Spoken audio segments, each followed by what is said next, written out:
the secrets of IT vendor management, Workday's big job cuts, and the pros and cons of Odoo ERP software. Those are just a few of the topics we're going to cover here in episode 109 of Transformation Ground Control.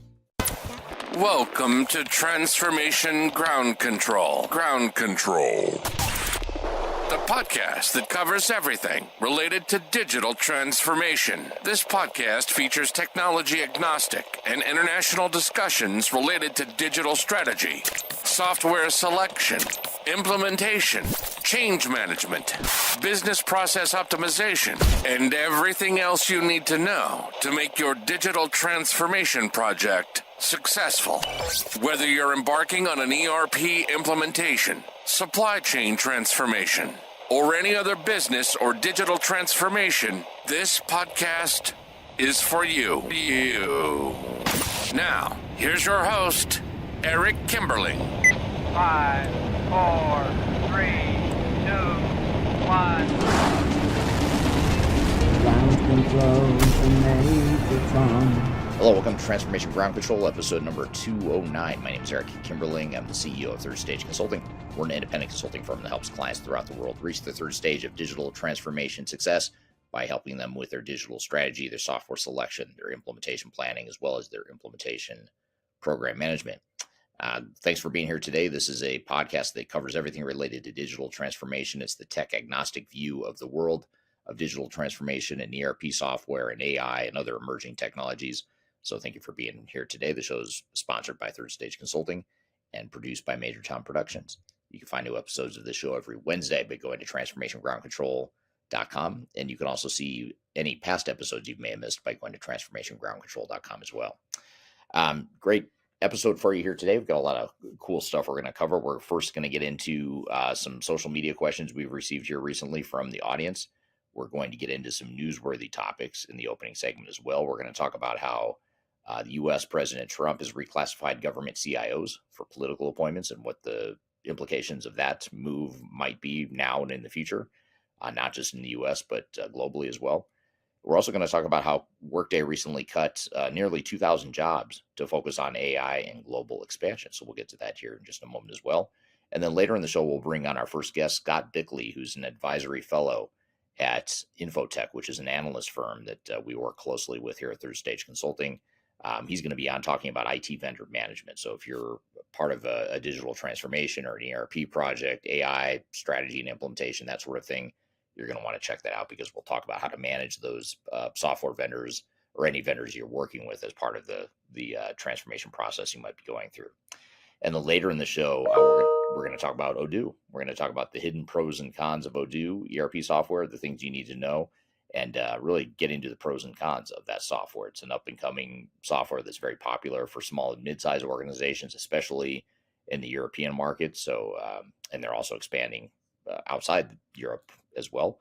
So stick around for that. So great stuff planned for you here today. And let's get first into some of the social media questions we've received here recently. We've gotten a couple good ones here that we're going to cover. And the question here is, migrating to RISE can be harder than migrating to S4HANA on native cloud. SAP's factory model for delivery needs serious management from the SI, which is the system integrator, or the customer to avoid unforeseen delays. So, there's a whole video I recently put out, published on my YouTube channel about SAP RISE. I also talk about GROW in that same segment. And if you're not familiar, SAP RISE is a program that SAP has launched to try and make it easier and more compelling for larger organizations that are already using a legacy SAP product. It's meant to make it more appealing and enticing to move from that legacy system over to S4HANA. And the way they're doing that is they're making it easier to set up a cloud environment. They're offering pre-configured solutions, and they're trying to create this perception of a sort of lift and shift from legacy system on-prem to S4HANA cloud.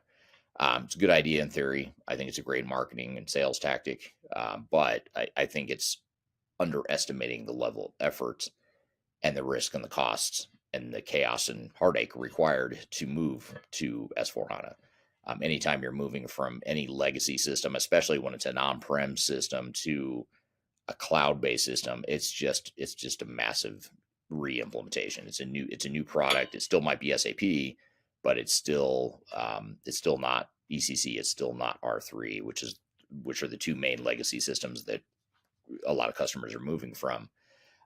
You're moving to an entirely new system that's been rewritten for the cloud. So what that means is a couple things. One is that you've got a lot of new, different functionality that you just didn't have in ECC or R3, which is okay. That's probably why a lot of companies are wanting to move to S4HANA, is to get those new functionalities. But that entails a pretty big impact to your operations. It's a lot of change for people to go through. And the other part of it too is that a lot of S4HANA, for all the new features and functions that it offers, it still has some immature processes when you compare it to ECC and R3, those legacy on-premise systems that SAP used to support or used to focus on implementing.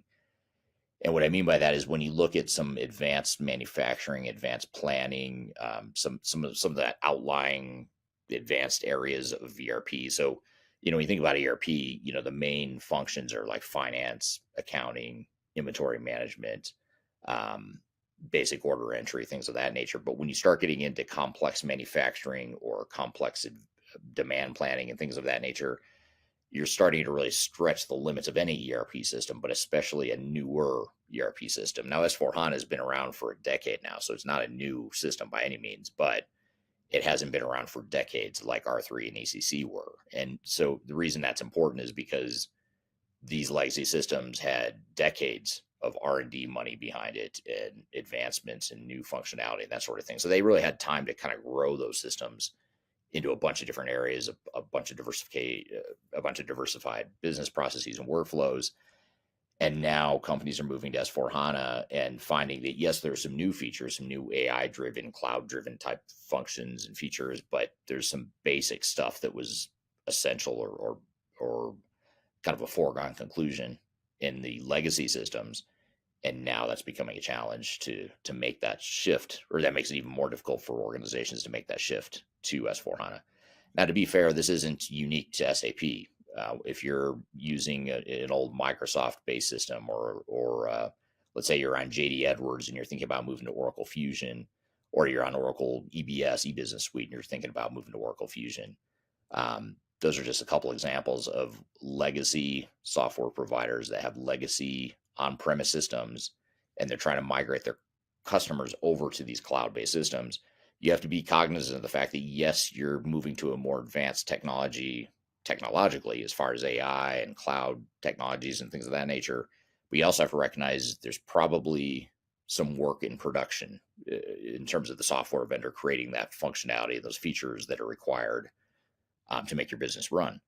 And it's important to understand what those gaps are, not because you necessarily want to doubt the decision you're making to move to that new system, although it may make you rethink whether or not you want to implement that one solution or whether you look at other solutions as well. But even if you know you're going to move to that system, which is probably the path of least resistance, by the way, if you're using a legacy Microsoft or SAP or Oracle product, the path of least resistance is generally going to be to stick with that system via an upgrade to a cloud-based system. But you just need to recognize that you need to do a gap analysis to understand what it is you're getting and what you're not getting. And when you look at the stuff you're not getting, which there are going to be things you're not getting for any ERP system, you have to recognize and understand that, because those are where the risks lie. Those are the things that throw your project off track. Those are the things that increase your time and budget. Those are the things that can create change management issues or create risk mitigation issues. So you really have to understand what those risks are and so you can figure out how you're going to address those risks as part of your overall implementation plan. If you don't know what those are and you create an implementation plan, or you take your vendor's proposal on an implementation plan without understanding what those gaps are, you're guessing at that point. So you really need to understand and recognize what those challenges are, what those risks are. So that's a bit about, back to the question here. I just want to share that background as far as what the challenges are of moving from legacy on-prem systems to that same vendor's cloud-based systems. Everything I just said, by the way, is not relevant if you're dealing with a native cloud vendors such as NetSuite or Workday or Salesforce. Those systems are somewhat exceptions because they were built in the cloud decades ago, and their legacy system, if you want to call it that, their legacy system was already in the cloud.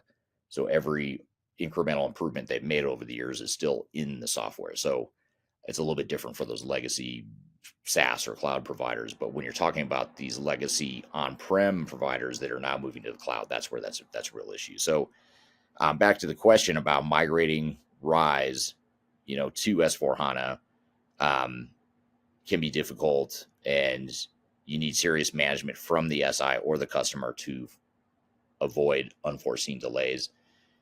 I agree with that comment, but I think it goes much deeper than that. And I think there's a lot that needs to happen before you even get to the point of bringing in the SI, because typically the SI is just focused myopically on just testing or designing, building, and testing S4HANA. They're not necessarily focused on transforming your business. They're not necessarily focused on making sure that S4HANA is the right fit for all these different parts of your business, which may or may not be true. You might find that S4HANA is a good core, but you might need other systems. And I'm not talking about other systems from SAP. It could be systems from other vendors as well. They're not focused on that because their job is to design, build, and test and deploy S4HANA. Their job is not to help you find agnostically what the right roadmap is or the right solution is. And they also, their job is not to necessarily improve your business operations or help you set up that shared services model that you might be trying to establish, or to help you define standard business processes and common business processes across your operations. That's not their job. That's not what they're good at. They're good at designing, building, testing, deploying S4HANA. So the reason I bring that up is because before you bring in the SI, you need to have a realistic plan. You need to have a realistic strategy. You need to know what the gaps are, what the risks are. Then you develop the implementation strategy and plan, and then you bring in the SI to help you figure out, how they're going to contribute to the project on the technical side. And that's really the best way to avoid delays, even though they're somewhat inevitable. But you need to make sure you do all that stuff up front as sort of your homework before you get too far down the line with the software vendor. So great question there. And I want to get to the second question here too, that we've recently received. It actually relates somewhat to it actually is a comment from the YouTube video we're going to play for you later in the show after we bring on Scott from InfoTech in the last segment of the show. We're going to talk about Odoo, which is an open source ERP system that a lot of small and mid-market companies are using. And we're seeing more of them use it. But in that video that I posted recently a video on my YouTube channel where I talk about the pros and cons essentially of Odoo and helping you figure out if it's potentially the right fit for your organization. And in that video, there's a comment about ERP Next. And the comment is, can you take a look at ERP Next? I don't think it's there yet, but there's some fairly big potential there for the small and mid-market space. So I do agree. ERP Next is another up-and-coming open source type of system, a competitor to Odoo. I don't think they're quite as mature as Odoo. They definitely aren't as good at marketing as Odoo. Odoo is brilliant at marketing, in my opinion, not just aesthetically and visually, and in terms of the way they design their marketing, but just the aggressive nature of their marketing. They're getting their name out there. I'm based in the United States. Odoo's based in Europe, and they're well established in Europe. But over here in the United States, we're starting to see Odoo advertise a lot more. Whenever I travel to visit clients throughout the U.S., not every time, but often when I'm traveling to visit different cities, different clients in different cities, I will see billboards of Odoo. I've been to basketball games with my kids in other cities, not even in Denver where I live, but in other cities. I'll go to basketball games, professional basketball games, and I'll see Odoo, as a sponsor or an advertiser at the stadium or whatever. So they are, their name is out there a lot more than ERP Next, but ERP Next is another viable contender. I'd say they're sort of a smaller up and coming version of ERP Next, and they're certainly a software worth looking at. But I think, set aside the Odoo, set aside ERP Next for a moment, and back up and look at, if you're a small and mid-market company, the good news here is you've got a lot of options. I mean, you've got Odoo, you've got ERP Next as two viable options that small and mid-market companies can be looking at. You've got NetSuite, you've got, DCOM and Acumatica, other vendors that you may or may not have heard of, they're very good at tailoring or catering to the small and mid market. So I think, the lesson here is that if you're a small or mid market company, you want to be considering all your options and making sure that you are not limiting yourself. You certainly don't have to only be looking at, Microsoft Dynamics, for example, or only be looking at NetSuite. Or if you're on QuickBooks, QuickBooks is not necessarily the answer for you as you grow and scale. There are other options out there, other ERP systems and financial systems and accounting software that can help you grow your business. So ERP Next is one of them. Odoo is one of them. We'll talk about that later in the show here today, but there's other options out there as well. And so if you're doing research, if you're a smaller mid-market company, you're doing some research on potential ERP software or business software for your company, you can look at my YouTube channel. I've just search on my channel, just look up or search the term top small business software, and you'll see some reviews and rankings of software solutions that are built for small businesses. I want to get into some hot topics here, or some newsworthy topics. First is President Trump in the U.S. has reclassified government CIOs for political appointments. So I'm going to just kind of cover some of the highlights here from this article. This article that we're pulling from talks about how the transition team of newly elected President Trump is shaking up federal IT leadership. In particular, the Office of Personnel Management has issued new guidance reclassifying CIO positions, allowing them to become political appointees instead of career civil servants. This means that agency CIOs will no longer be neutral technocrats, but will now take on politically charged issues like cybersecurity, AI, cloud computing, and the removal of DEI programs, which is diversity, equity, and inclusion. Supporters argue this change expands the talent pool and makes hiring more competitive, but critics warn that it opens the door to corruption and unqualified candidates. Some fear politically motivated CIOs could weaken national security by prioritizing loyalty over expertise. While current CIOs within the government are unaffected, future hires will be subject to this new process, potentially reshaping IT leadership across federal agencies. So this is really interesting, and an interesting sort of summary of this article. And I'm a little surprised by it. I'm not sure fully how this is going to unfold or transpire, what it's going to mean to CIOs that work for the federal government. But some things here around some questions that need to be asked are, first of all, when you think about digital transformation, will this help or hurt federal modernization efforts?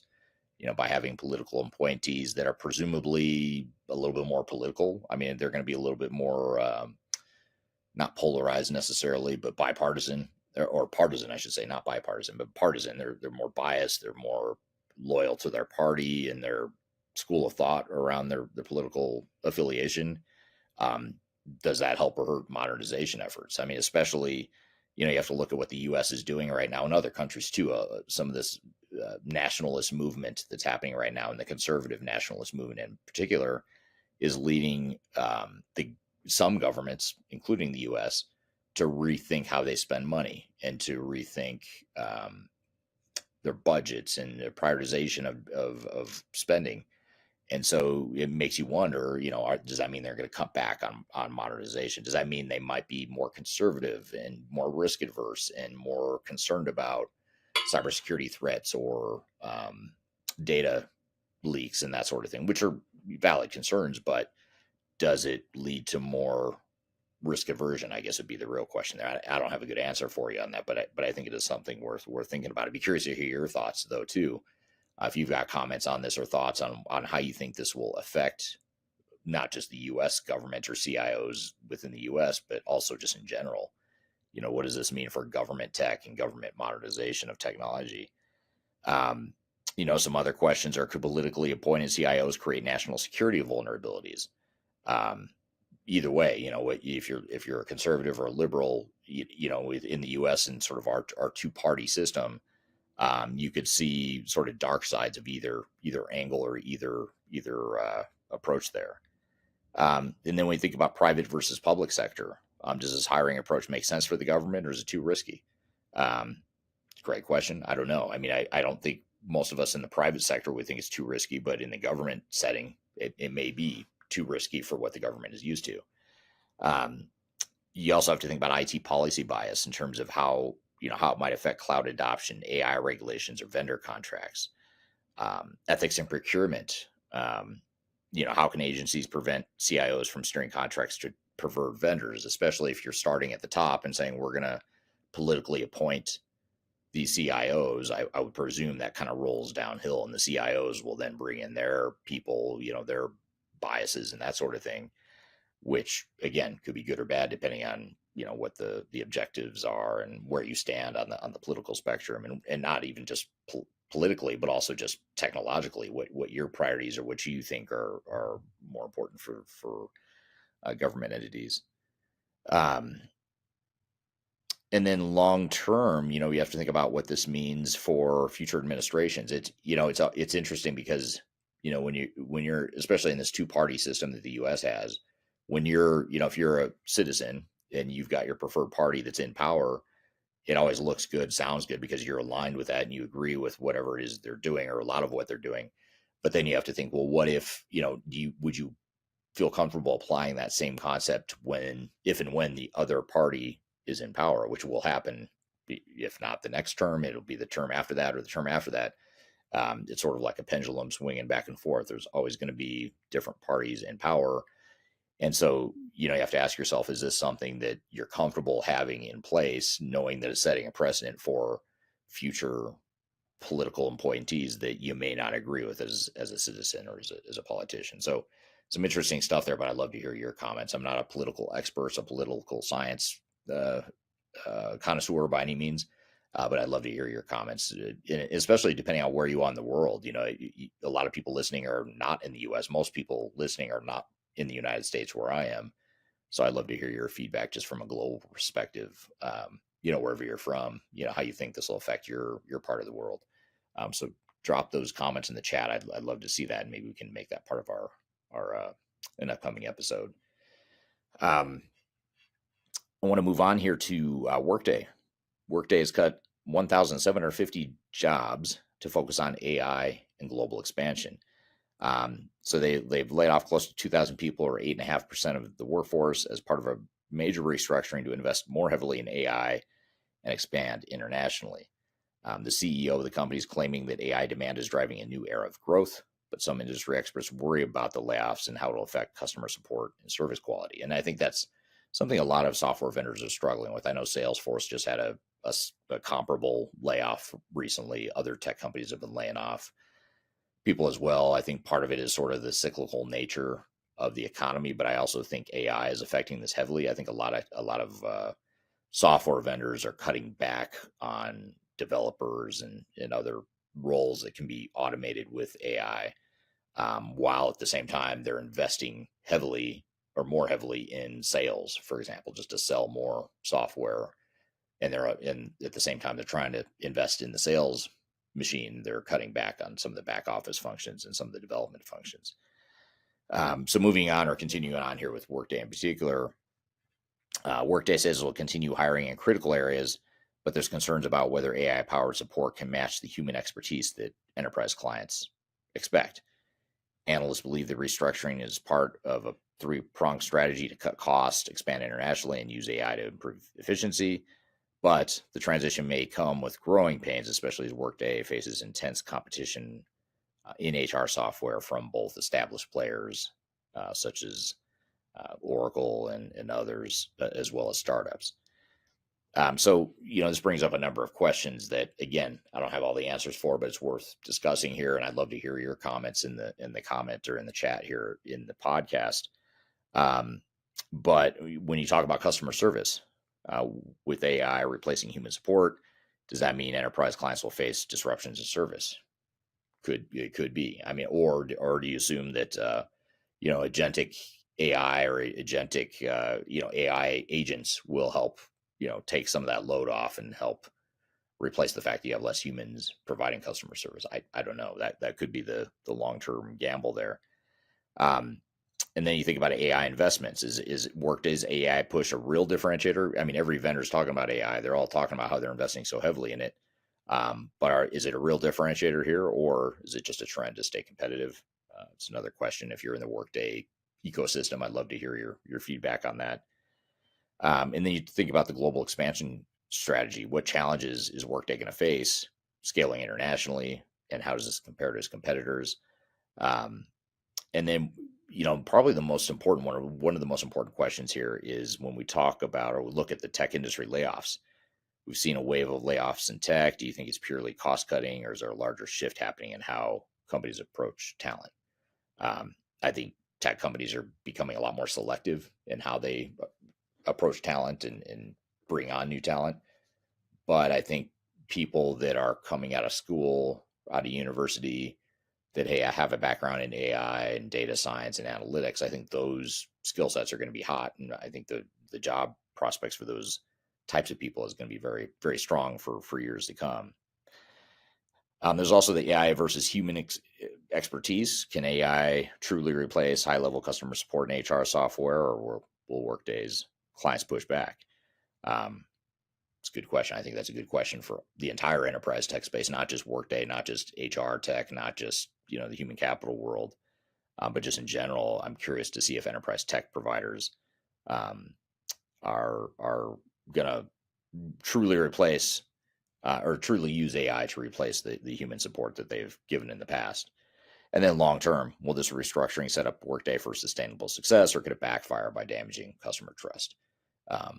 Again, don't have an answer to that. We'll have to see how it unfolds. But if you're part of the Workday community or ecosystem, or even if you're not, if you're an outsider or an analyst outside looking in, I'd love to hear your feedback on that as well. So good stuff, some interesting stuff here with Workday and the Workday job cuts, as well as the government, the U.S. government's role or approach of politically appointing CIOs. Now, two interesting topics for sure. So we've got a lot more to cover, though. We're going to bring on our first guest of the show, Scott Bickley. He's with IT, or he talks. He's going to be on talking about IT vendor management. Hopefully, he's more articulate and can speak more clearly than I am here today. But he's going to be on the show talking about IT vendor management. And he's from a company called InfoTech. That's what I was trying to say and sort of fumbled over there. But he's with InfoTech, an analyst firm, and he's going to be on talking about IT vendor management. So stick around for that. And then later in the show, we'll talk about the strengths and weaknesses of Odoo and helping you decide whether or not Odoo is a ERP software that you might want to consider on your short list or not. So stick around for that. We'll be right back. We're going to take a quick break, and we'll be back with more Transformation Ground Control. We'll be right back.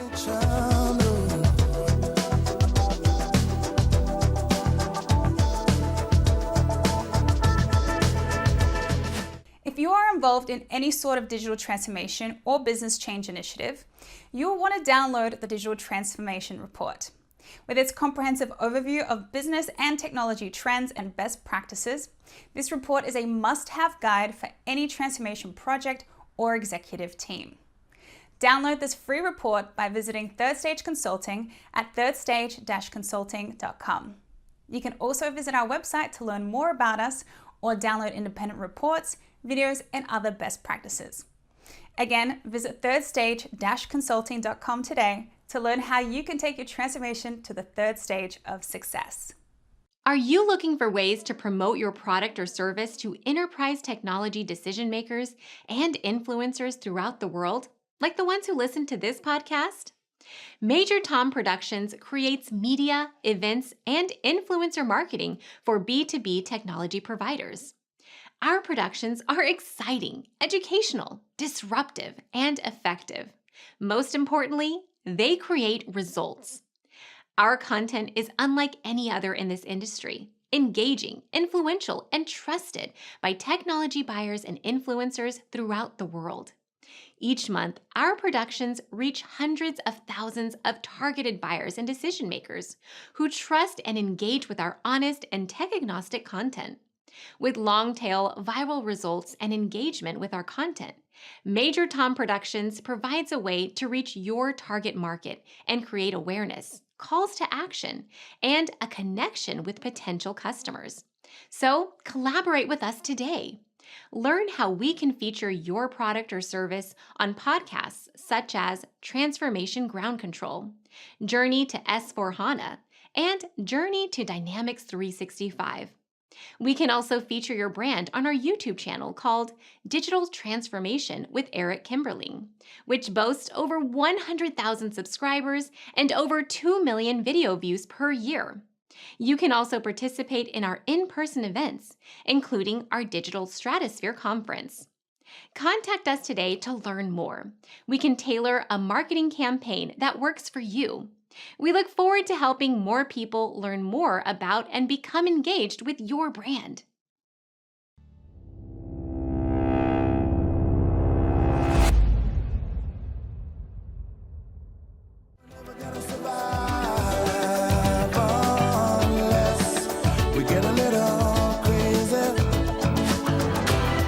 Hello, welcome back to Transformation Ground Control, episode number 209. My name is Eric Kimberling. You can find new episodes of this show every Wednesday by going to transformationgroundcontrol.com. This is the podcast that covers everything related to the tech-agnostic world of digital transformation. So we're not here to talk about how great technology is. We're not here to sell software. We're just here to talk about agnostically and objectively digital transformations and what it takes to be successful, the good, the bad, the ugly. So thanks for being here today.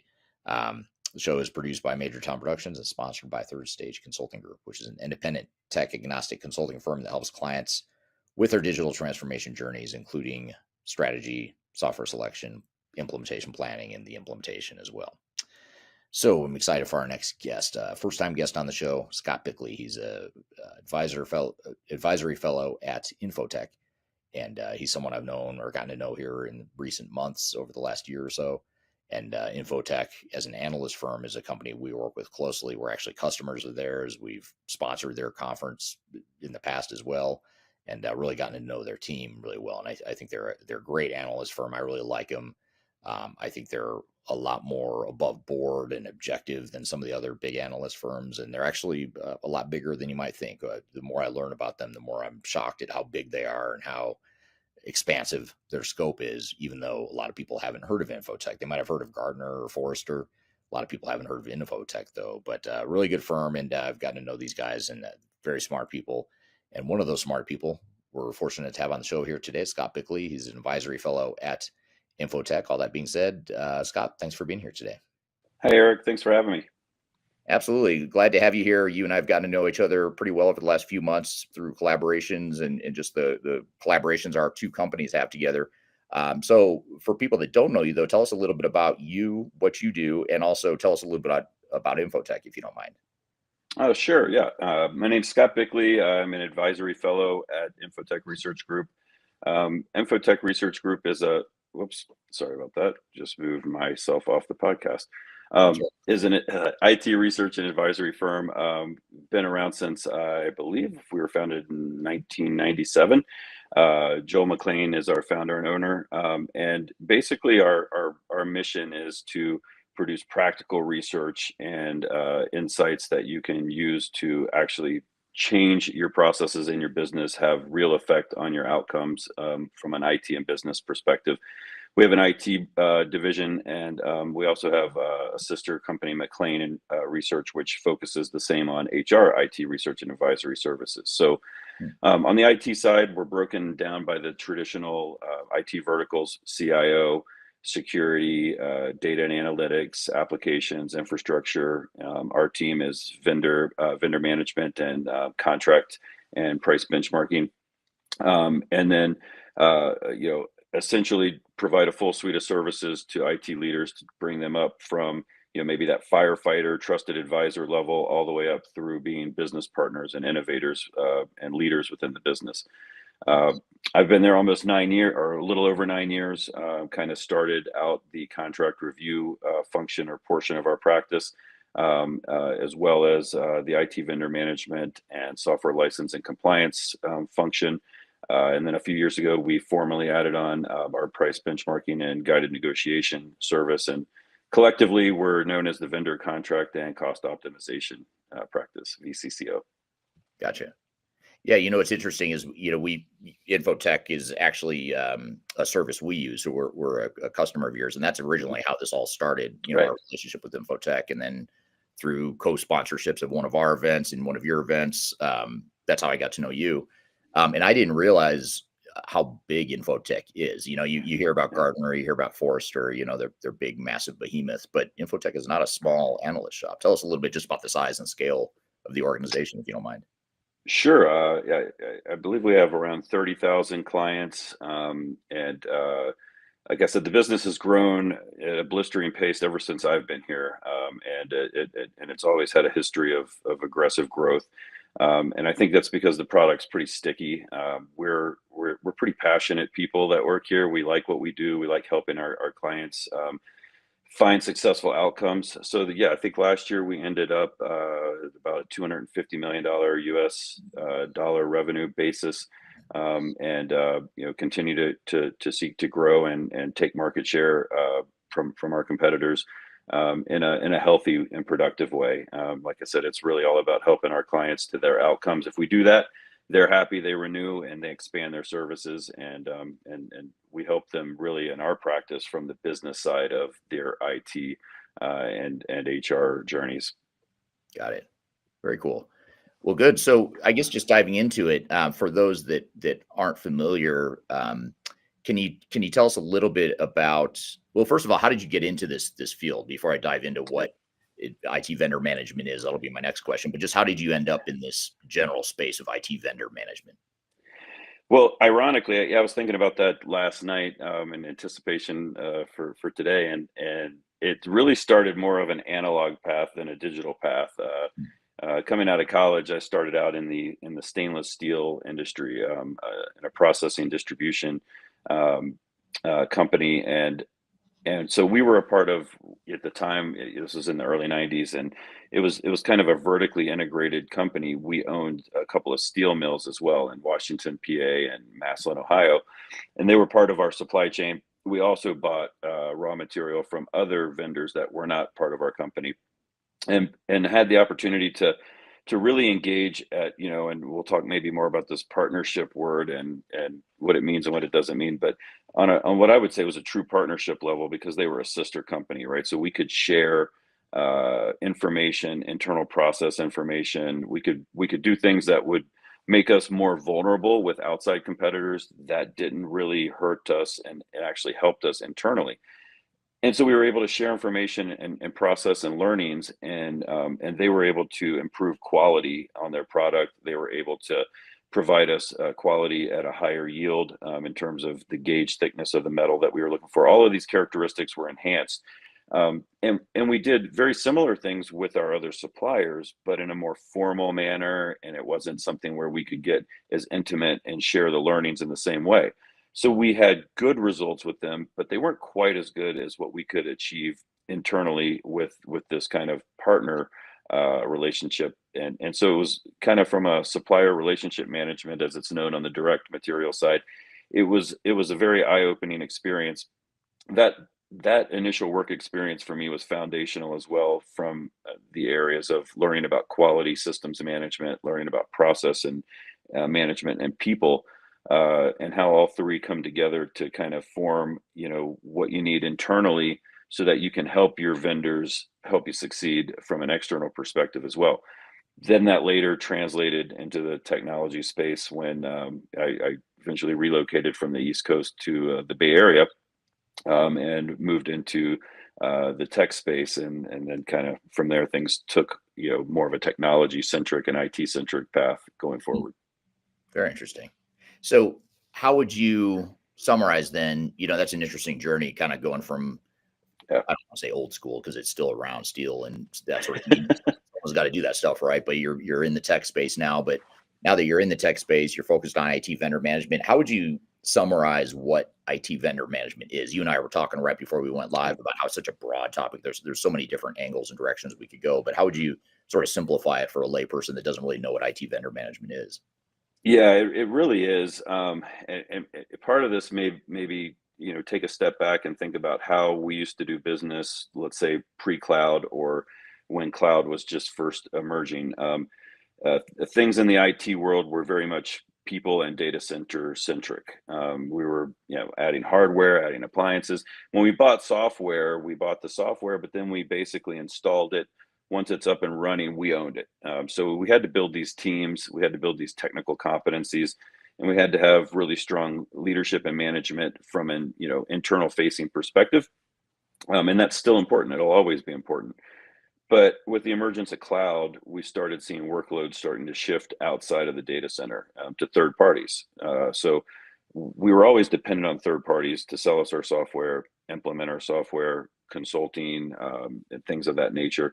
But now that it's exploded, and you've seen this shift of workloads move out of the data center into the cloud, different layers of the stack, infrastructure, platform, software as a service.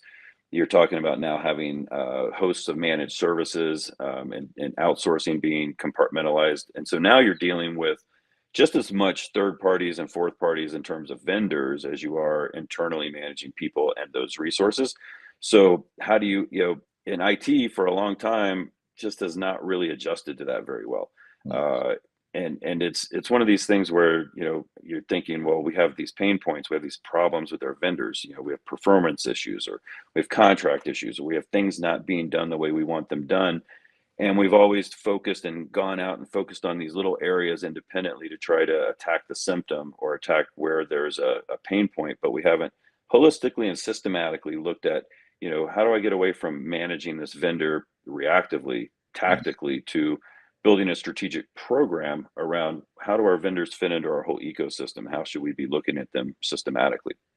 And so looking at those vendors systematically falls under, there's basically 5 pillars that we look at when we're looking at vendor management. We're looking at the financial management aspect of the vendors. We're looking at contract management, performance management, risk management, and then most importantly, relationship management.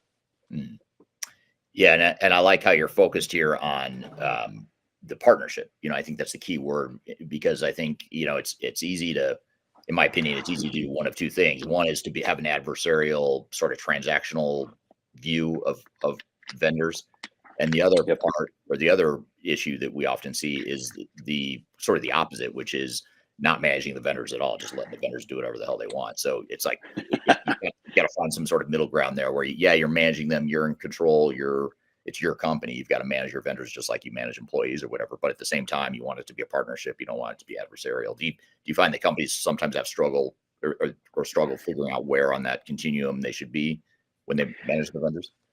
Absolutely. So yeah, a couple of points with what you said there. It's a pet peeve within our practice when we hear the term partner. And it's kind of a double-edged sword. Partner has become a accepted vernacular in the IT world. We talk about our vendor partners, if you will, but really true partnership is pretty rare. It really requires both parties to be transparent, to share a risk and be vulnerable with each other in a way that it's just anathema to how business is done 99% of the time. So where you really see these partnerships is either you may have one in your organization with a vendor that you really kind of do things that are out of practice for the rest of your vendors that you deal with, or you'll see this with really large companies, Fortune 500 companies that can kind of cordon off a risk pool of investment funds and say, hey, we're going to do this this project, and it's going to be in a new, novel way. We're going to break the old rules, and we're going to do these things. And if it fails, they can afford for it to fail. They've got deep enough pockets, they're okay. What we tend to do is instead say, let's classify your vendors. And so we've got a 2x2 quadrant, like any good analyst would have, where we kind of look at these vendors based on the value they add to the organization and kind of the effort that you need to put into getting that value out of the vendors. And in the upper right quadrant is where we would call our strategic vendors. So we'll say, where you would typically just use partner, maybe we'd say, let's say they're strategic. Moving down or to the left, you'd have operational vendors, which are core to your operation. Some of those may be very close to being strategic vendors just because of how critical they are to your organization. Bottom left will be commodity vendors, your run-of-the-mill, lower cost, high transaction, high frequency vendors, and then we'll have tactical in that lower right quadrant. And I look at tactical as they're important, they're critical. They may have some risk components that need more active management. They may have some other aspects that you need to actively manage. Maybe they're going to grow into operational or strategic vendors if some conditions in the business are met, things of that nature.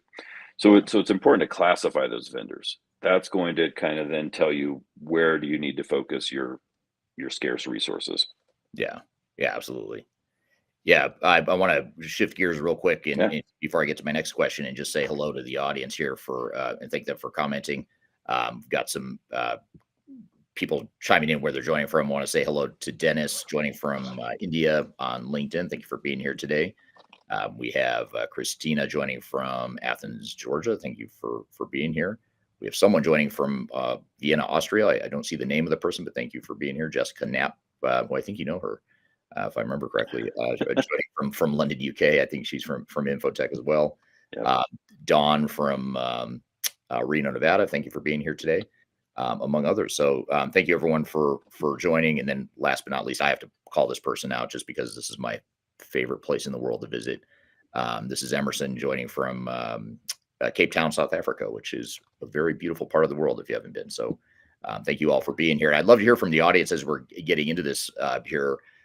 What, sort of how would you summarize your organization's relationships, or how should we be viewing vendor relationships? I'm just curious to hear sort of if you were to give us a headline, just a one sentence description of how you manage vendors within your organization, or how you view IT vendor management, whether it's, tightening down the clamps and managing them, or a true partnership, or somewhere in between. I'd love to hear your thoughts on that here from the audience.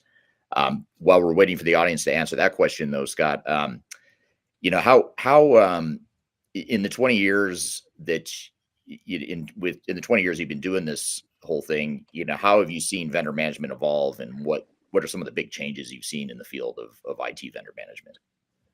Yeah, so some of that I covered when we were talking about that kind of transition to the cloud.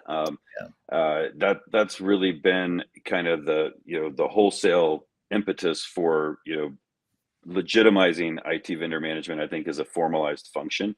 And then it's kind of sat for the last several years. It's like we've been building this research out for literally almost the past decade. We don't see a lot of others building out research in the same form. And we do find a challenge in getting CIOs to not to acknowledge the need for IT vendor management, but to figure out how they're going to go after it and formalize it and fund it and properly staff, right? So a lot of times what you'll see is a bottoms up approach of, okay, this person's going to throw the vendor management hat on in addition to other duties. And that's okay if you want to go out and solve some tactical issues that fall under the vendor management umbrella. You can do that, right? You can say, hey, we have no control over renewals. Hey, Scott, I want you to take on renewals management. Let's create a tool or a spreadsheet and get our contracts in there, make sure we're hitting these before they come due. And you could do that kind of thing. And that's going to add value. It's going to help. It's going to relieve a pain point. But if you really want to get strategic and you want to kind of raise this up from a visibility perspective in the organization, focus real resources on the strategic vendors that are impacting your big projects. So you're implementing an ERP solution, you're going to outsource a major function in IT, you're going to be doing things that cost a lot of money and carry a lot of risk. And who's going to own that vendor relationship? Who's going to actually take on that role? That's where we see the evolution occurring and where it needs to occur. We do see now a huge change, a sea change, probably over the last 2 years plus. If you kind of go out to LinkedIn and you start looking at jobs and you see what's the frequency of jobs that have vendor management in their title, and that has started to skyrocket, which is a great sign, right? Things are getting traction. Organizations are seeing the need. So now we're starting to see that traction take hold. What falls under duties of those vendor management titles is still very broad and sporadic. We're trying to get organizations to really focus and say, let's formalize this. Let's make sure you've got a point of contact that can be that that center of gravity in your organization, so that you can proactively manage these vendors and projects and towards the business outcomes you're looking for. Not wait till something falls apart and there's a problem and you're trying to find someone to go chase the vendor down and pull the contract out and do things like that. Yeah. So it's kind of it's getting there, it's moving in the right direction, but it's one of these things where you've got two components. You've got the risk management component, and then you've got the value add component. It's very difficult to get organizations to invest in risk management unless it's mandated, because there's already so many things mandated from a regulatory and a compliance perspective that adding more to that budget line item is not appealing. And the reality is the value add, it does take some time to realize. You have to kind of take that, I call it the quality curve. You have to make an investment, and you're going to see, things kind of dip in terms of performance as you build out the function, as you bring in the right people, you start training them up, you engage the business, and then you start seeing the benefit over time. So you have to be willing to kind of build that into your framework and into your approach when you're looking at vendor management, and that way you can build realistic expectations with the business. Yeah. I mean, I love the, sort of the factors you focus on here with effectiveness and risk mitigation, certainly cost effectiveness. I mean, I think a lot of times when people think vendor management, I think, at least the way I would sort of stereotype vendor management, potentially falsely, or inaccurately, would be to focus on cutting costs. How can we reduce our costs with vendors? And you're getting into a lot more than that. It's not just about cost optimization. It's about risk mitigation and all the stuff you just talked about. So I think it's a really good kind of complete view of what vendor management is. Yeah, you would typically see one of the other, I'll guess, stereotypes would be your vendor management is managing vendor performance, and so the way things have worked in a lot of cases is, someone will go out and negotiate an agreement, and quote unquote vendor management will not be at the table through these front end processes of sourcing and procurement and contracting, and then management, and say, go manage this. And you're looking at this contract that's set up for failure, and so the business is screaming because they're not getting the service they expected. SLAs are not, even maybe not even in existence.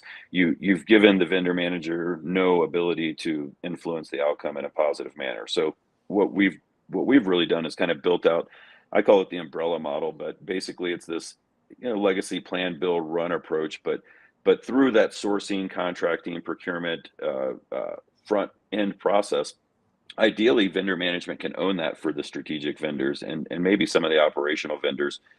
If they don't own it, they should definitely be plugged into the front end of that, and have dotted lines and matrix relationships with sourcing, with IT, with the business, and be an equal part at that table, because they're going to be the ones looking for these things that you need on the back end, to ensure that the vendor understands what their expectations are. You don't really hopefully have to ever pull the contract out, with a vendor management performance issue. That's usually a bad sign. Things are going badly. But if you do you have the right provisions in that agreement? Do you have a dispute and escalation path? Do you have a proper governance process built into the agreement?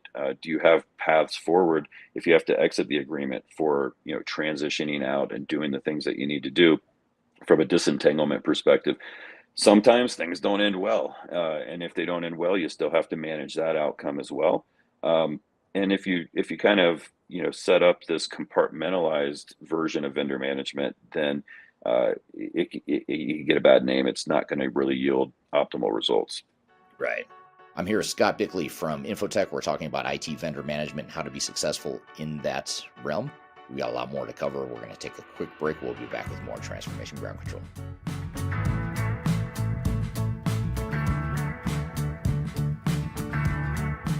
My name is Eric Kimberling, and I'm the CEO and founder of Third Stage Consulting. Before we dive too far into today's content, I want to invite you to learn a little bit more about Third Stage Consulting, who we are and what we do. I've included a link to a video right here that describes Third Stage in a bit more detail. It talks about our story, our history, our philosophy, our clients, our service offerings, and that sort of thing. But in general, what Third Stage Consulting does is we're an independent and tech-agnostic consulting provider. We help clients through their entire digital transformation life cycles, beginning with digital strategy, software evaluation and selection, all the way through and including implementation planning, implementation readiness, and the actual implementation itself. We're technology agnostic, so we only represent our clients' best interests. We do not represent software vendors. But having said that, we work very closely with software vendors, all the leading players that you can imagine we've worked with, both in helping clients evaluate and select them, but also in helping clients implement those solutions as well. So we have a very broad, objective, agnostic view of the market that is meant to really represent your interest as you go through your digital transformation. I also encourage you to scan this QR code right here to get access to our resource center. This resource center has a ton of information, a ton of ebooks that are free. You have access to top 10 software rankings, playbooks for how to make your project more successful, guides to change management, YouTube videos, all kinds of stuff that are going to help you through your digital transformation. So I encourage you to scan this QR code to get access to those resources.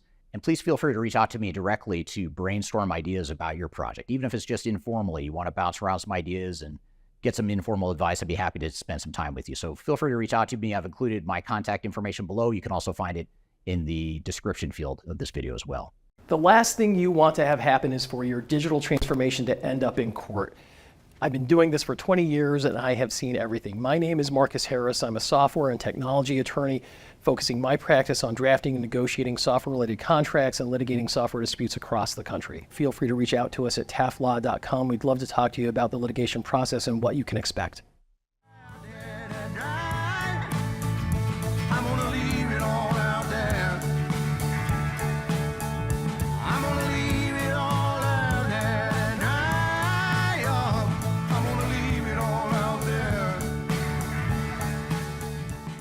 Hello, welcome back to Transformation Ground Control, episode number 209. My name is Eric Kimberling. You can find new episodes of this show every Wednesday by going to transformationgroundcontrol.com. You can find new episodes every Wednesday, and the show is produced by Major Tom Productions and sponsored by Third Stage Consulting, which is an independent consulting firm that helps clients throughout the world with their digital transformation journeys. I'm here with Scott Bickley. We're talking about secrets to effective IT vendor management. Turning back to the audience, we're getting a lot of good questions here, a lot of good comments. I think this is meant to be funny. This is a funny comment from Red on YouTube. Says, I wish I had a vendor management problem from scratch at the moment. Yeah, he must be a glutton for punishment if he wants a vendor management problem. And it just stick with it long enough, you'll run into vendor management problems, I'm sure. So here's a really good question. I'm going to shrink our screen here because this is a longer question. I love this question. I want to make sure we get into this here. And this is from LinkedIn. I apologize, I can't see who sent this. So thank you, whoever sent this comment. It's not showing your name, but I really appreciate this question because it's a really good one. And the question is, our organization faces challenges in effectively managing vendor relationships. There's an over-reliance on system integrators that sometimes does not align with the needs of the business. And due to time constraints, vendor management teams are often unable to give vendor management the attention it requires for optimal outcomes. And so if I could, I want to kind of maybe flip this a little bit or add another layer to this. And I think this is where this person might be going, and I apologize if not, but I'll sort of make it about something we see often.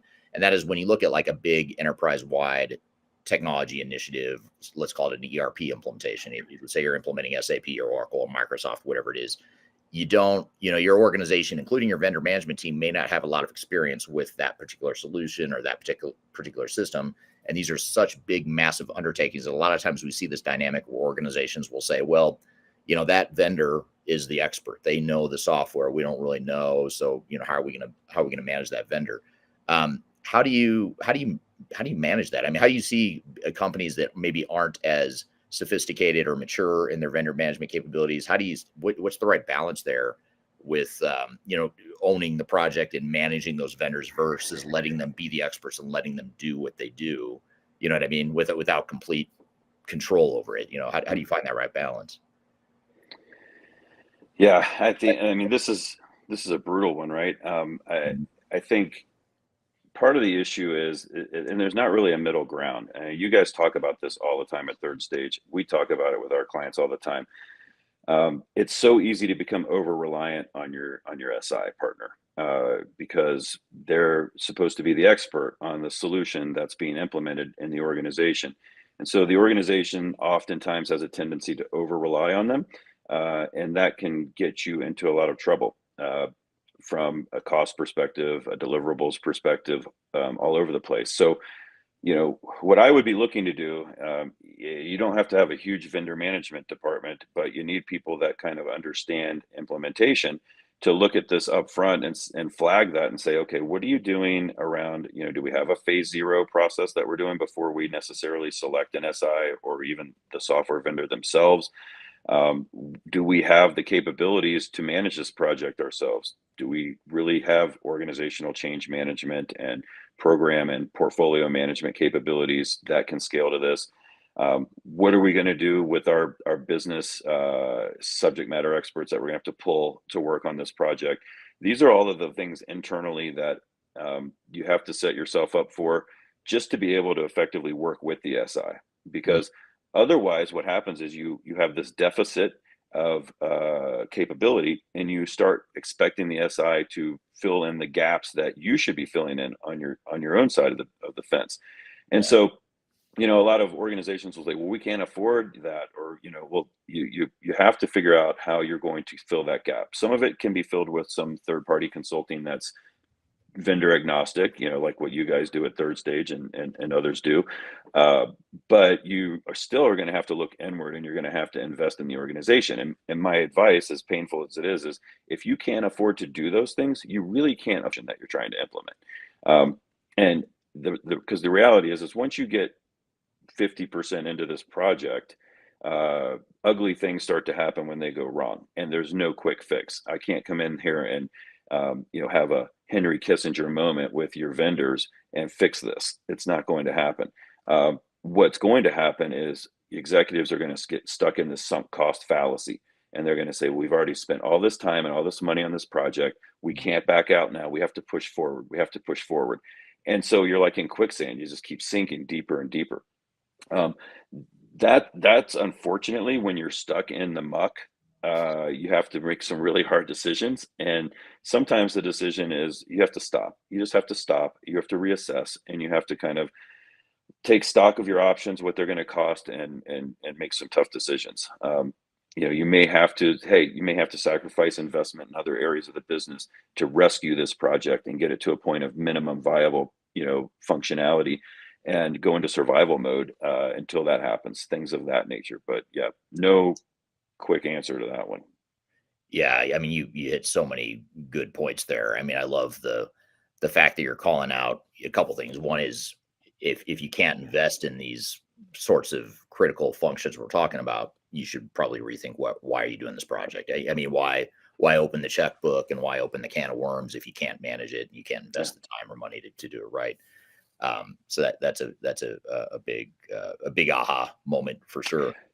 And the scary thing, Eric, and I'm sure you guys see this all the time, is that a lot of it is just this whole front end vetting process gets skipped. And part of it is because we're allowing the SI to guide us down a path, and it's not in their best interest to have us do all of this type of blocking and tackling. And they know that. They want to get in and get a contract signed. They want to start generating revenue. They're banking on change controls and changes coming in that are going to add to this project cost. That's baked into their model.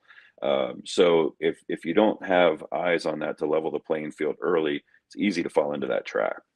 Yeah. We had we have this big client. I won't mention the client by name, but it's a really big multi-billion-dollar global company, and they're implementing SAP S/4HANA, and they're working with one of the big system integrators, one of the big firms we all know, everyone on this call has probably heard of.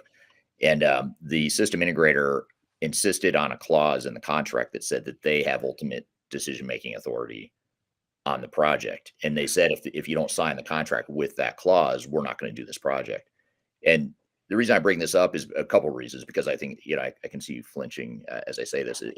I flinched when I heard it too, or I squirmed in my seat when I heard this. And I said, really? And you guys agreed to this? And the executives sort of fell into that sunk cost thing. They were already kind of midstream going through this project.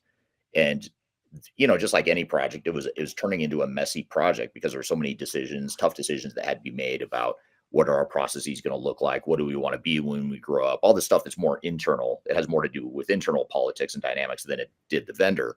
But it was slowing down the project, and the vendor was getting frustrated. In this case, the SI was getting frustrated. So for the next phase, they said, we have ultimate decision-making authority, and you're just gonna basically sit in the back seat and let us drive this. What are your thoughts on that? Because I have a pretty strong opinion, but I mean, how do you, as a vendor management guy, what's your knee-jerk reaction to that? Well, the old cliche is you can outsource the work, but you can't outsource the accountability. I mean, Good line. signing that over is like, just egregiously irresponsible. I mean, it's one of these things. Now, I say that. Here's the other side of the coin, and I'm a realist, right? So I think it's important to talk about kind of the unspoken things that I don't hear about on these podcasts, and I don't hear people really talking about. There are human beings under very high pressure situations making these decisions. There are executives with agendas. And quite frankly, you go up the stack in a multi-billion-dollar a year company and you're in, any form or fashion of the C-suite or the VP layer, you're making a significant income, and you're going to make decisions that are almost as much in your self-interest sometimes as you are the company's interest. And even if it's in the company's interest not to sign something like that and to push back and to stop the press and do all this stuff, if you have a CEO that's saying, no, it's full steam ahead, I hate to tell you, you're going to do what the CEO says. That's life in the fast lane, and that's reality. So I can look here and I can criticize and I can poke holes in that all day. And if you were on a phone call with me as an analyst, I'm going to tell you, don't ever sign that. I can't advise you to ever sign that. Your reality may force you to accept something crazy like that. Yeah. So I acknowledge that, but I think it's, another myth is, I think sometimes, you see this all the time in the software licensing space when it comes to compliance.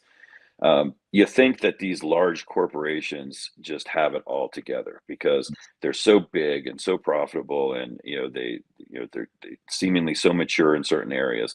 A lot of times you peel back the onion a couple layers, and they're just as in need of help as small mid-sized enterprises.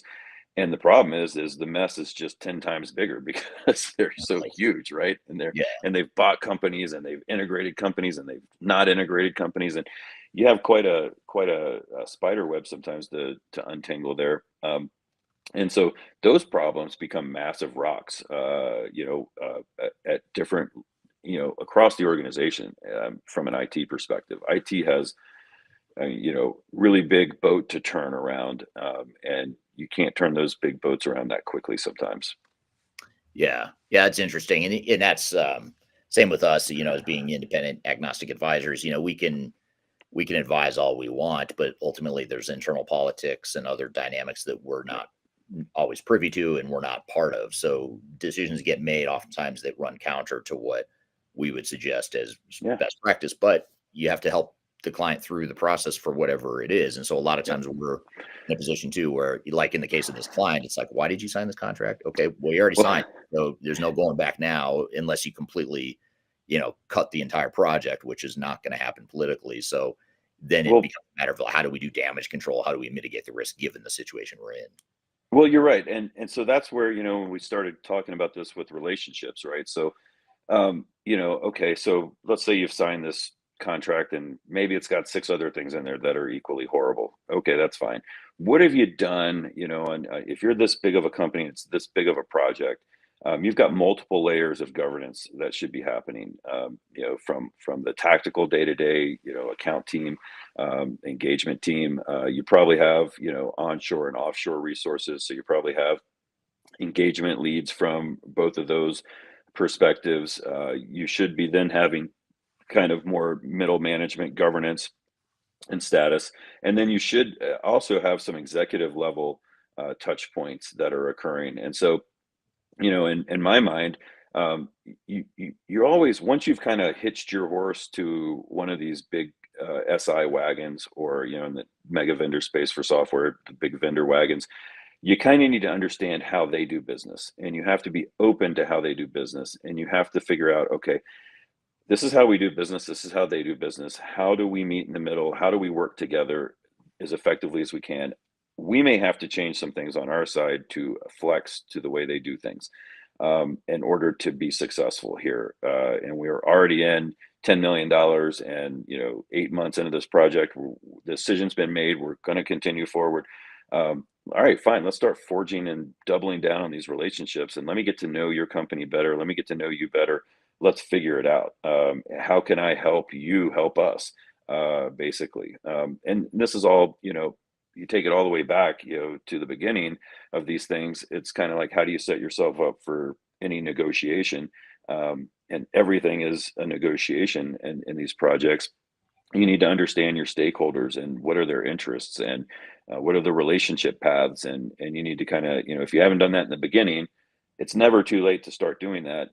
And I'd say double down on that and really kind of forge some paths of communication that can benefit you from speed of information flow, getting things moving back on track, or adjusting so that you can get them back on track, maybe even building relationships that have them want to help you, and they'll do things that are not necessarily constrained by the contract. Yeah, yeah, absolutely. Here's an interesting follow-up, or kind of a different point of view on that same thread that we're just talking about. You mentioned the word mega vendors, big vendors, and that's sort of what we're talking about right now. But this is from Juan on LinkedIn. Juan says, sometimes I found that the big vendors do not always fit your needs. Frequently, the small businesses can give better, faster, and cheaper service versus big regional brands. Is it true we need to keep an eye to guarantee quality service? Or it's true we need to keep an eye to guarantee quality service? Which is your experience? So in other words, do you have a preference, or do you see your customers or clients struggling more with one bucket or the other? Or are there just trade-offs? You trade in one risk for another? Or how would you sort of compare and contrast managing a big vendor versus a small vendor? I mean, I think if we're sticking with like the, kind of the SI theme, it's easy to default into one of the big four, or, the big eight, whatever they are these days, if you factor in some of the larger Indian based firms. It's easy to go with those because they have name recognition. Executives recognize them. The board recognizes them. Oh, Accenture. Oh, Deloitte. Oh, Capgemini. It's known. But I think, and in some projects, the scale is large enough where you're going to need a scalable partner to some degree as well. But I think everyone views this as a one-stop shop, and in reality, let's say I'm doing an SAP implementation.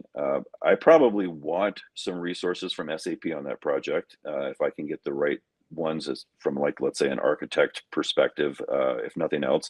I'm probably going to want some third-party, boutique type of consultants to come in to help me with project management and governance, and helping keep the playing field level.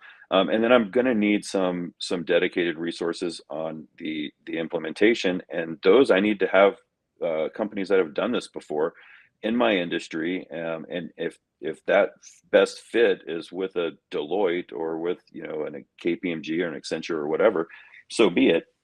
But understanding that when you're doing business with those companies, they're only, depending on the size, everything's always dependent, right? How much you're spending and how big your project is how flexible they're typically going to be on their contracts and their processes.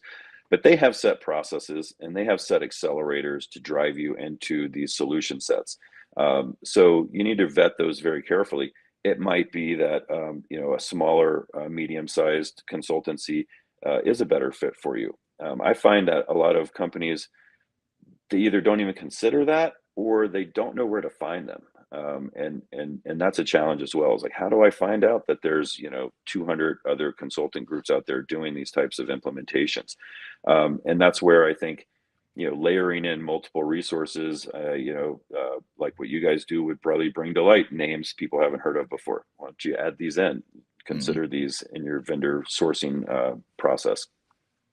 Yeah, and I think one other thing you're bringing up here that we're touching on, or sort of diving into here, is that when you view these big transformation projects, you really have to think of them not as software implementation projects, but transformation programs. Yep.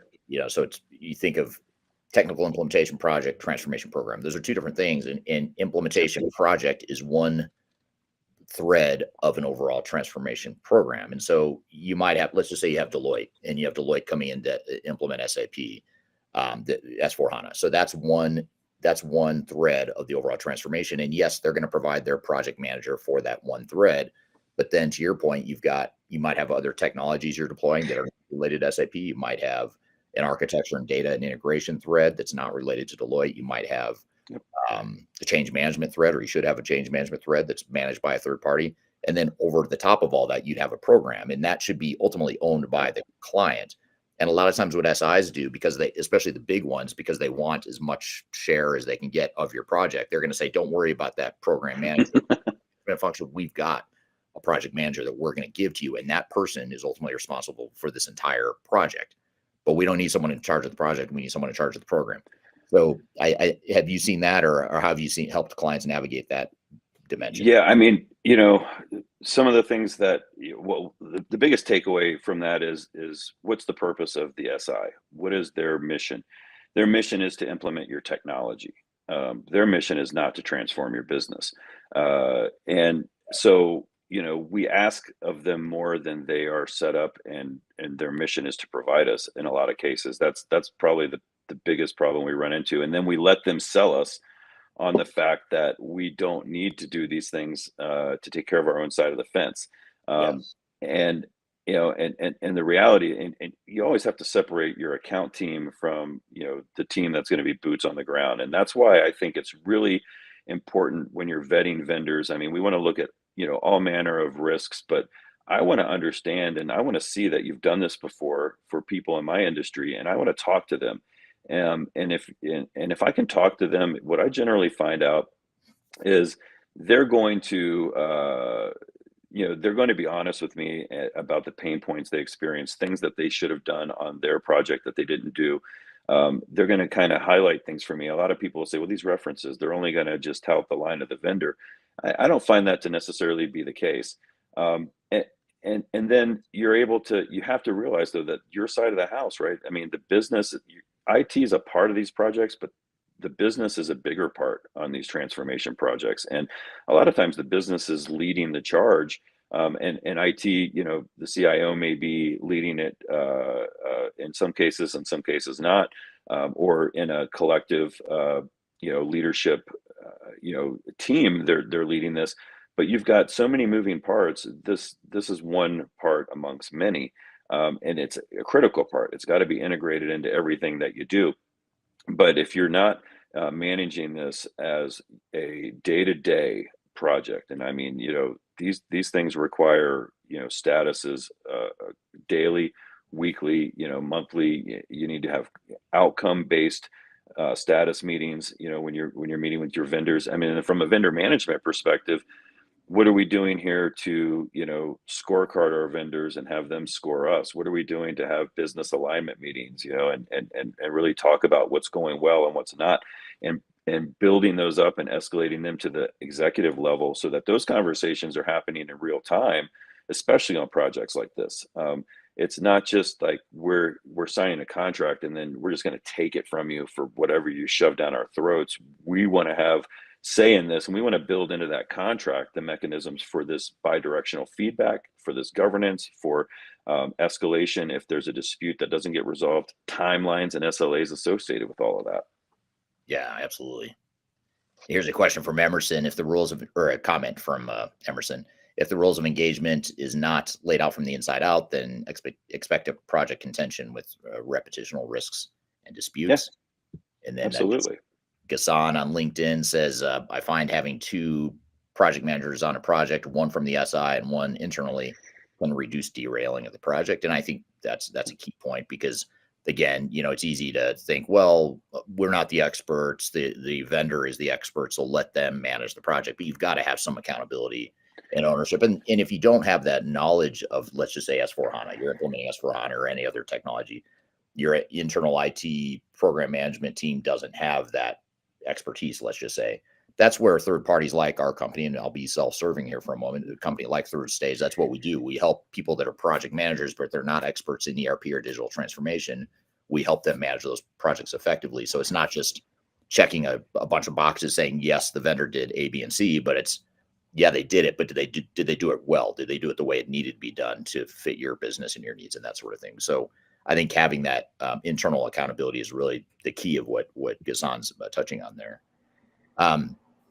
So, I apologize, Scott. I mean, I had a million questions for you. We got through like two of them because the audience had so many questions, we're definitely going to have you back, because I feel like we haven't really we hadn't even really scratched the surface of where I wanted to go here today, which is okay. The audience had a lot of really good questions too. But I guess just to sort of wrap this all up or put a bow on it, what sort of next steps do you advise to a company that's just getting started on a big initiative, or they're just managing big transformation project? What are ways that companies could get started on effective program or effective vendor management? Yeah, absolutely. It's a great opportunity if they haven't established a function around vendor management to start now, right? And definitely, I'll be a little self-serving here. Avail yourself of a service like InfoTech Research Group or other to get guidance on what this looks like and how you can structure this and how you can start the process. This doesn't have to be a boil the ocean initiative. You could say, hey, we're going to dedicate one full-time resource to this. They're going to be focused on vendor management as it pertains to this transformation project. I promise you that transformation project is going to have multiple vendors involved and plenty of opportunity to practice and hone your skills. These will, some of the blocking and tackling activities may already be done because this project's so high level. You can assume, okay, these vendors are strategic. We know where they sit. Let's jump right into our toolbox and say, how do we manage communication? How do we establish relationships? How do we make sure the contract is being properly constructed and that we have the right guardrails in there? Kind of getting involved and inserted early on into that project, and part of the leadership team will inevitably help avoid massive cost overruns and use your scarce resources in the most efficient manner you can from the start.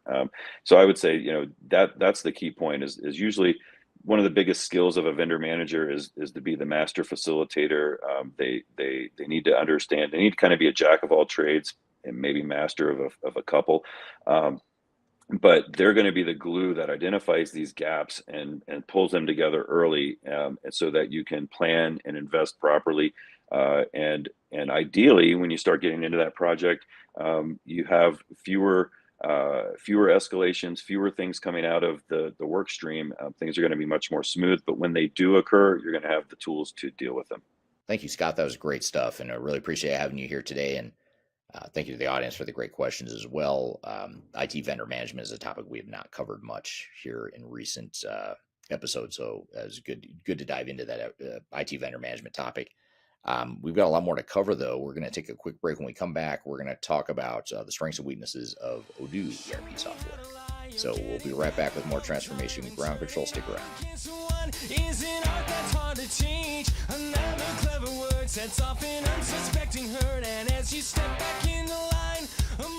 I'm excited to announce the release of our 2025 Digital Transformation Report. It's available now on the Third Stage Consulting website, www.thirdstage-consulting.com.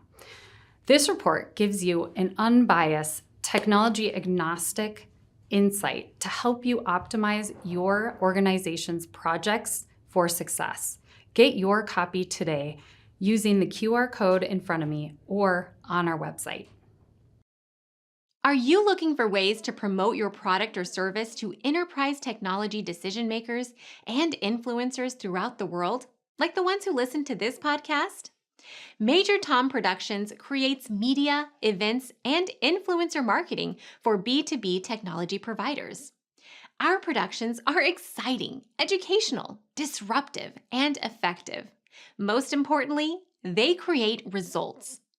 Our content is unlike any other in this industry, engaging, influential, and trusted by technology buyers and influencers throughout the world. Each month, our productions reach hundreds of thousands of targeted buyers and decision makers who trust and engage with our honest and tech-agnostic content. With long-tail viral results and engagement with our content, Major Tom Productions provides a way to reach your target market and create awareness, calls to action, and a connection with potential customers. So collaborate with us today.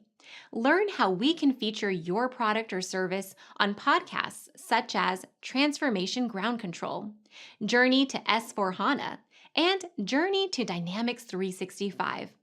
We can also feature your brand on our YouTube channel called Digital Transformation with Eric Kimberling, which boasts over 100,000 subscribers and over 2 million video views per year.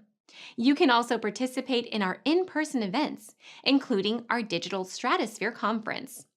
Contact us today to learn more.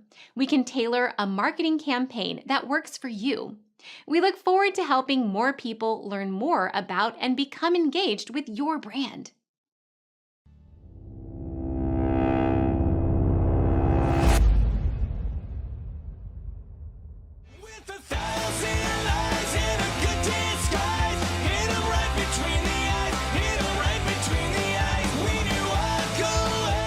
Welcome back to Transformation Ground Control, episode 209. I'm Darian Chwialkowski, your co-host here, and I'll be wrapping up today's episode with a discussion about the hidden pros and cons of Odoo that you need to know. This topic comes from a recent video on Eric's YouTube channel where he broke down Odoo's strengths and weaknesses as an ERP system. There's a lot to unpack here, so we're going to dig a little bit deeper into some of the key takeaways, but before we do that, let's roll the clip. Let's start by looking at the pros and cons of Odoo. We'll start with the advantages here.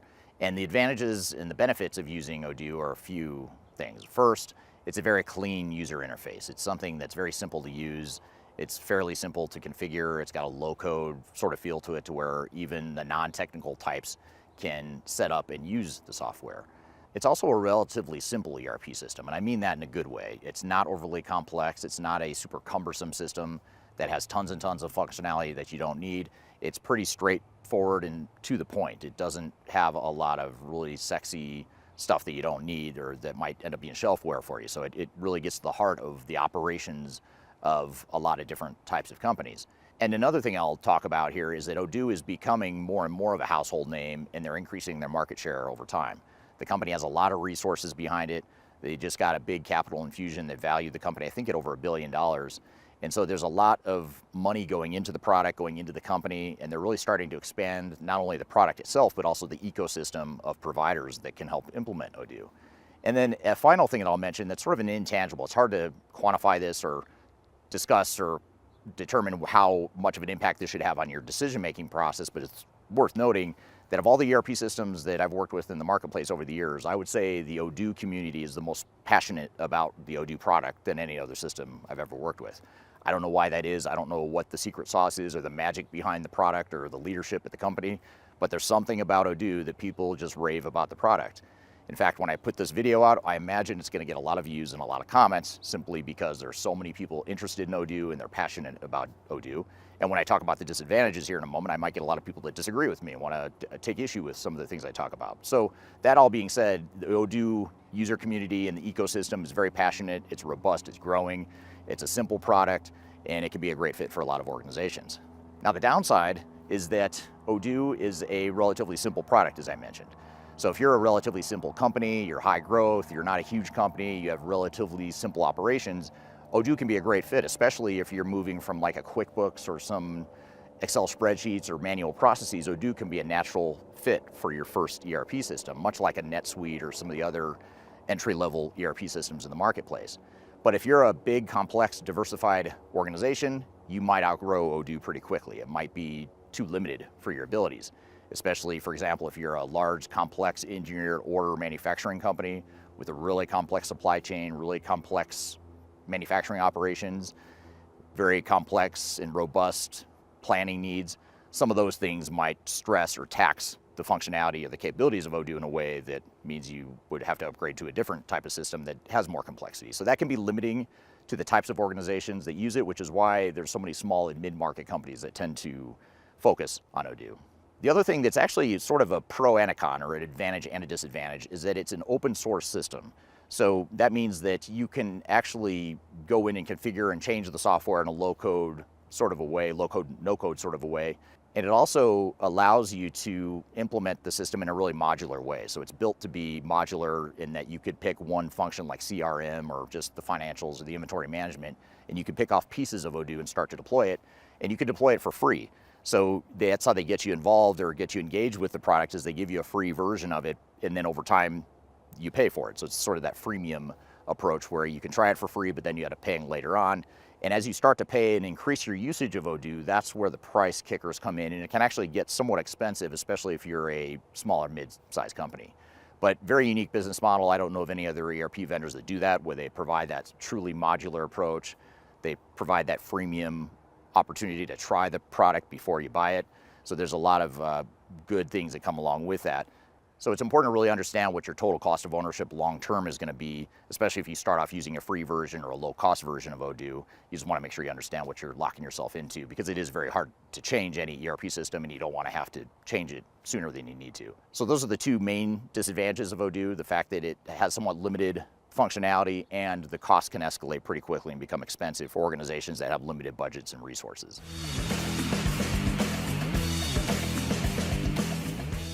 Now, the types of companies that are going to be the best fit for Odoo are, first of all, going to be companies that are in the small and mid-market. If you're a company that's under, say, $100 million in revenue, that's probably the sweet spot of where we see organizations interested in Odoo. Not to say there aren't larger organizations that use it. I know Odoo as a company is trying to target some of these larger enterprises, but realistically, we see mostly companies under 100 or even 50 million or less that are using Odoo that are seriously interested in the product. Odoo also does really well with, as I mentioned before, sort of vanilla businesses. And I don't mean vanilla as in boring or vanilla as in they don't have any competitive advantages. I just mean the operations themselves aren't overly complicated or overly complex. So if you have a distribution company, even if it's high volume, but it's a fairly high volume, low variation sort of product you're manufacturing or distributing, that can be a good fit for an Odoo. If you're looking for a product that has fairly strong accounting and finance needs, but you don't have super complex accounting and finance needs, Odoo can be a great fit for you. And Odoo also does really well with e-commerce based companies. So if you have a website that you're selling products on, or if that's a key source of revenue for your organization, Odoo's pretty strong in the e-commerce space. So it can handle basic manufacturing, basic distribution, basic finance and accounting, basic CRM. It can do a lot of things that you might need from an ERP system, but as I mentioned before, there's some limitations, and that's what I'll get to next.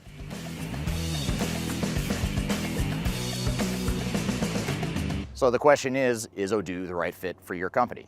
And I've shared with you some of the pros and cons and some of the situations where Odoo fits best. I'd say if you are a small and mid-sized company that has fairly vanilla or fairly standard processes, or if you have processes that are shapeable, you're willing to change those processes to fit the software, then Odoo might be a great fit. If you're a big multinational, complex, diversified organization, Odoo's probably not going to be a good fit because it doesn't have the robust capabilities that, say, an SAP S/4HANA or an Oracle Cloud ERP might have, or even Microsoft D365. So you really have to make sure you vet out the business processes and make sure you understand what Odoo can and can't do. And that's important for any ERP system you might evaluate. And it's important to recognize and understand what those limitations are. So that was a great breakdown of the pros and cons of Odoo as an ERP system. One of the biggest takeaways for me was how Eric ranked Odoo in his top 10 ERP systems for 2025, which some could say that is an interesting choice considering Odoo's position in the market compared to some of the bigger names out there. So that leads me to my first question for you, the audience. Do you agree with this ranking, and do you think that Odoo deserves a place among the top ERP systems? And more importantly, how does it stack up against competitors like NetSuite or Microsoft D365 when it comes to scalability and long-term viability? Another point that stood out was Odoo's clean user interface and modular approach. This is something that really sets them apart from other ERP systems, making it more flexible and easier to adopt for businesses of different sizes. But with that in mind, here's another question for you guys. Do you think Odoo's flexibility outweighs its potential limitations in a more complex and enterprise environment? We would love to hear your thoughts, so drop a comment below with your take on these questions and we'll be sure to jump on board and respond. As always, thank you for tuning in to Transformation Ground Control. If you enjoyed this discussion, don't forget that we have 208 past episodes covering everything from ERP best practices to digital transformation trends, so make sure you check those out in the meantime. New episodes drop every Wednesday, so make sure you're subscribed or have your notifications on so you don't miss out. Next week, we have a really exciting episode featuring Jan Baan as our guest, so you definitely will want to tune in for that one. And thank you again for listening. We will see you next time.